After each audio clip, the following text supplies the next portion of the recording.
There are cases in criminal history that seem more like fiction than reality, and there isn't many cases as notorious as the story of Daniel LaPlante.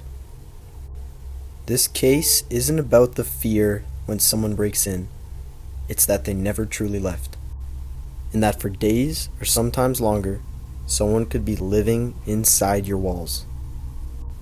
They move when you're asleep, listen when you're awake, move objects around, steal clothes and food, all while you never see them directly.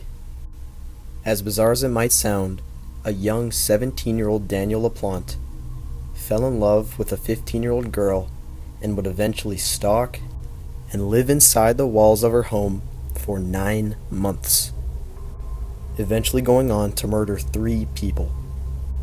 The details behind this story are almost too hard to believe, and it has become a sort of urban legend. Since the 1980s, the story has been passed around and retold over and over and over, meaning the facts are never kept straight. Many sources have over-dramatized and changed this story to fit a more appealing narrative, but I'm going to be sticking with the information from Joe Turner. Joe Turner has devoted years and years of his life to figuring out Daniel LaPlante and the true story with true facts, and he's done this by tracking down victims and the families that would have known and had first-hand accounts of Daniel LaPlante, and he's used this to start creating a book which will be released about Daniel, and it'll be released with a documentary. Daniel LaPlante was born May 15th, 1970 in a small town in Massachusetts. Issues would begin to arise at the age of 2 with his parents Claude and Elaine, because Claude was an abusive father, and their marriage was always filled with issues. When Daniel was 4 years old, his father went to jail for raping a woman, and then eventually after he got released, his wife still stayed with him for about a year after, and then eventually they would split up and she would go live with her sister. Eventually, throughout the divorce, they settled on who had the kids, and because of the father's violent past, Elaine took care of the kids. Elaine would then remarry to a man named David Moore, where it seemed like the violence was over with. But as Daniel grew older, his issues got even worse, especially during school, with stuff like his attitude. He couldn't really make friends, he had really bad grades, and would constantly get into altercations and issues with other people. Some accounts even say that when Daniel was as young as 12 years old, that's when he began robbing stores. It was even stated years later that Daniel would commit acts of arson and he would harm animals. But these tendencies would just continue to keep growing as he got older. It got so bad that Daniel actually had to see a psychiatrist about his issues. And this would be where Daniel was actually diagnosed with dyslexia, ADD, and a cluster B personality disorder, which includes stuff like antisocial personality disorder, borderline personality disorder, and narcissistic personality disorder, all those types of things. Most people would say that Daniel leaned more towards BPD, or borderline personality disorder, which includes stuff like explosive rage, feelings of emptiness, fear of rejection, self-harm, mood swings, losing touch with reality, sort of impulsive or self-destructive behavior, and it would create like very unstable interpersonal relationships. It would even go as far as Daniel stated himself that he was sexually assaulted by his father, stepfather, and psychiatrist. But none of this was ever proven, and there's no other accounts of this other than Daniel saying that. And considering Daniel's constant lying and issues, he's not a very reliable witness to the story. This also brings up the idea of nature versus nurture, and Daniel, I think, is a clear example of somewhere between that line in that gray area, because he definitely had a tough childhood, but there's the possibility of some genetic predispositions, like how his father acted and what his father did. Definitely sort of, you can see that through his actions himself. And I think that sort of connects the two ideas of nature versus nurture in Daniel himself. Eventually, Daniel would begin to start burglarizing houses, and getting really good at going inside houses without being seen or caught. And it was at the age of 16 where Daniel would start and kick off the series of events that he's most known for today. It all started when he found the 15-year-old girl, Tina Bowen. Tina lived with her sisters and her father, and her mother recently died of cancer. There doesn't seem to be a real reason behind why Daniel would pick Tina as a target, but nevertheless, he did, and it would start by the two talking over the phone, where Daniel would call her. He got her number somehow, because some people say she would give her number out to people around, and it could have ended in Daniel's lap. But eventually they would begin talking over the phone, and this would lead until Daniel asked her on a date. But one big issue with that is, over the phone, Daniel would say that he's very attractive and tall and athletic and blonde. But once they actually met up for the date, he was a complete catfish, and this really turned Tina off to this whole relationship with Daniel. Almost all accounts of Daniel from this time would say that he was super unhygienic, really gross, overweight, and just all around a hideous guy, is what people would say. And in actuality, he just wouldn't take care of himself. On the date, Tina sort of got into the conversation of her dead mother, who just recently passed away, and Daniel had a great obsession with this. He would ask her countless questions and sort of really hone in this morbid way, which is obviously a telltale sign that there's more to him than people thought in the first place. After these weird questions, Tina obviously left the date, feeling very weird about it, and she did try to maintain a friendship with him, but eventually she would cut him off fully. After all of these events, basically Tina and her sisters would, like a lot of girls in the 80s, would have a seance where she tried to talk to her recently deceased mother, and this happened in March of 1986. But that's also when really weird things happened in Tina's house.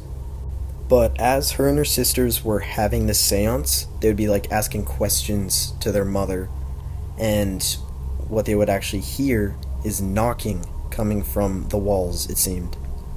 They would ask countless questions, and they'd keep hearing knocks in response to those questions. And this led to the girls to freak out and believe that they have, in fact, contacted their mother. But even after they finished up this seance, throughout the entire night, they could still hear the knocking coming through the walls. But this is when the true weird things started to happen in her house. And it sort of started that night, but after the knocks wouldn't stop, other weird things would happen. And this went on for days, eventually weeks, where if the girls would leave the room for a little bit of time, they would come back to the room and furniture has been moved, or stuff would be missing. And they would keep hearing this knocking, and they truly believed that their house was haunted, and not by their mother, but they thought instead of contacting their mother, they contacted a demon or a ghost. They obviously told their father about this, but at the time their father obviously, it doesn't make much sense for him to believe that it's truly a ghost that they're contacting, and he dismissed it as just the girls either playing a joke or just trying to figure out how to deal with their mother passing away.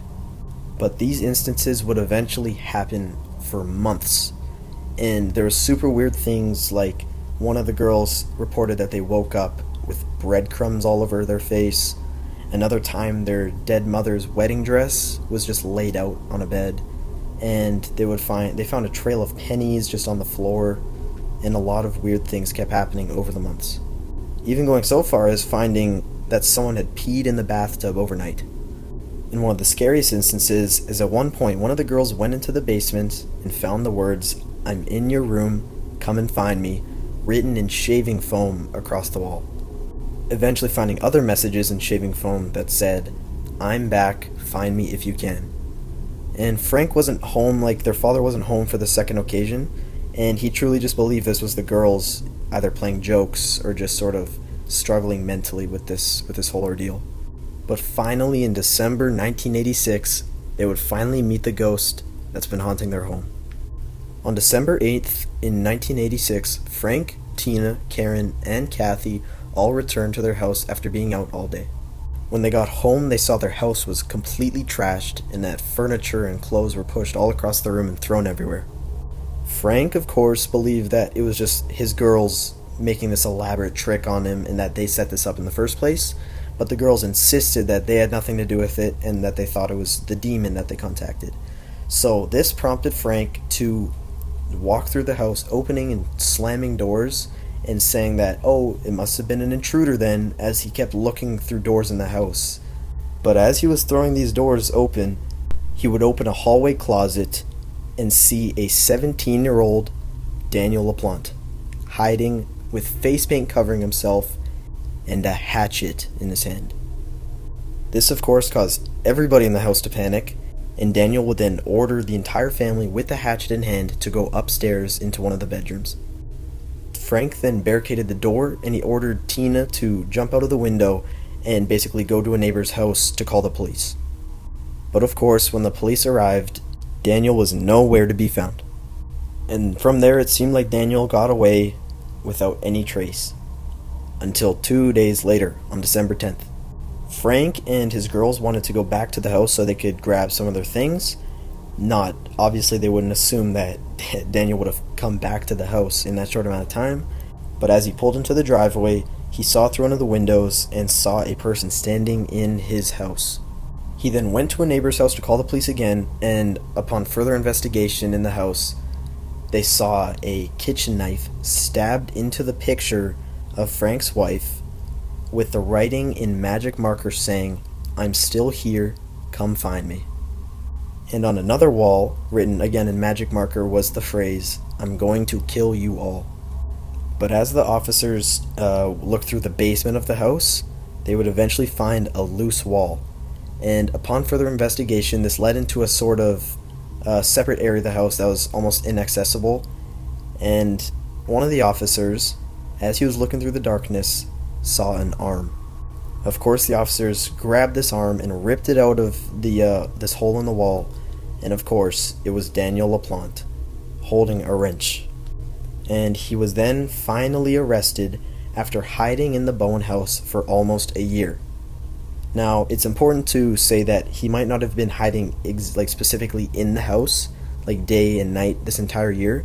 He could have been coming in the house and leaving multiple times over the course of these almost 9 months-ish. So it's not that he was hiding in the walls the whole time, but he could come and go, because he was clearly skilled at intruding houses without being caught. Daniel was charged with breaking and entering and attempted aggravated assault. But because he was a child, he was only sent to a juvenile detention center, and he was only there for 10 months before his mother would pay the bail, and he would be released in October of 1987. He had a court date set 2 months later when he would be tried as an adult. But of course, he would go back to his old ways very quickly. And in November, he eventually, after breaking into many houses, he would break into a house and steal 2 guns from one of them. And the consequences of these actions would be made known on December the 1st of 1987. Near Daniel's house was the house of the Gustafsons, and this was also the home of Andrew Gustafson, who was Andrew's original lawyer before he switched during his original case. It's not been specifically proven that this was his motive for targeting the Gustafson family, but it could have played a key role. Andrew and his wife Priscilla, who was 33 years old and pregnant, lived in the house with their 5-year-old son William and their 8-year-old daughter Abigail. On December 1st, Daniel would enter the house armed with one of the guns while Andrew was still at work. And when he entered the house, he held Priscilla at gunpoint while he would fill the bathtub on the top floor and bottom floor and eventually drown both of the Gustafson children, one in each bathtub. After this, Daniel would violently assault Priscilla before putting a pillow over her head and firing several shots. Shortly after this, Daniel would leave the house, only for Andrew to walk in to this scene. Andrew got into the house and found his dead wife in the bedroom, where he would then run out of his house, go to a neighbor, and call the police. And it was said that he didn't go looking for his kids because he already suspected that they were dead. After Daniel committed these crimes, he went back to his own house where he would wait. But the police obviously found the scene and they suspected 2 people of the crime, but one of the suspects had a viable alibi. So then they gained a warrant for the house that Daniel was staying in. And as they pulled up to the house, they saw jumping from the side window in the house, Daniel. He would then promptly make a run for it, and this led to a statewide manhunt for 2 days. On this run, Daniel would eventually use the gun that he had with him to hijack a woman driving a van and make her drive him all the way as far as he could before the woman would eventually jump out of the door as the car was driving and get away safely. But eventually Daniel would ditch the van and he would hide in a lumber yard near a train station. And as the police were searching this lumber yard near one of the train stations they believed Daniel would be around, sure enough, they found him. He was hiding in an empty shack at the back of the property. And on December 4th, the manhunt came to an end and Daniel was arrested. All evidence from the crime scene connected it back to him and he was caught dead to rights. And eventually, after a long court hearing, Daniel was found guilty of all 3 murders and sentenced to 3 life sentences in prison. And he has stayed in prison until this day. This story is truly heartbreaking. And when you put all of it together, the psychological read on this case isn't just one single explanation. It's sort of a stacking of ideas and effects. There was possible predispositions combined with environmental factors and failure points, and this was sort of reinforced through repetition and escalating through desensitization, and this was all expressed through control-based intrusive behavior. And it sort of goes into the part of psychology that usually comes back to it's not why was he like this, it's why the pattern was able to continue for so long enough to escalate into something of this nature. The story of Daniel LaPlante will truly live on in history and be remembered for its haunting and terrible crimes. Thank you for watching.